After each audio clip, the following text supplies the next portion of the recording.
Je suis Marie Cao, professionnelle bilingue français langue des signes, et également autrice dans le domaine de la parentalité. Et toi Charlotte? Je suis infirmière et maman. Dans cette vidéo, on va vous parler de tout ce qui est autour des mythes sur l'hygiène intime féminine. On va découdre un des plus grands mythes autour de l'hygiène féminine, qui est la douche vaginale. Est-ce qu'il faut se laver le vagin à l'intérieur? Mauvaise idée. Carrément. Donc petit rappel anatomique, on va parler du vagin et de la vulve. Le vagin, c'est à l'intérieur, c'est un organe féminin qui se trouve à l'intérieur, et la vulve, c'est un organe extérieur. Dans le vagin, il existe des bactéries, donc des bactéries qui ont un rôle essentiel, celle de protéger. Et quand on va introduire de l'eau, on va détériorer cette flore qui nous est essentielle, et on s'expose à de plus grands risques, notamment les mycoses, c'est ce qu'on entend le plus souvent, et plein d'autres désagréments pas terribles. Donc on l'a bien compris, pas de douche vaginale, mais quand on parle d'hygiène intime, on nettoie quoi? On nettoie comment, Marie? Alors, il faut savoir tout d'abord que le vagin n'a pas besoin d'être nettoyé, il s'auto-nettoie tout seul. On va juste venir avec un savon au pH neutre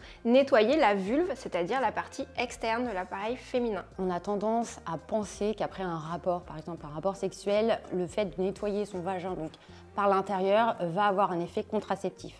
C'est faux, archi faux. Mauvaise idée. Très mauvaise idée. Et aussi penser que ça va réduire l'abondance des pertes. Pareil, c'est des idées reçues, ça n'est pas vrai. Les personnes qui pourraient ressentir des mauvaises odeurs n'ont pas besoin d'avoir cette douche vaginale. Le fait de se laver, comme l'a expliqué Marie, avec un savon pH neutre suffit largement. Dans certains cas, il peut arriver qu'on ait des pertes en abondance et des pertes malodorantes. La douche vaginale, ça va empirer le phénomène. On l'a expliqué, ça va favoriser les infections dans le sens où la flore se dégrade. Donc dans ces circonstances-là, il est important de consulter un professionnel de santé. Du coup Charlotte, quand on parle d'hygiène intime, on parle de quoi?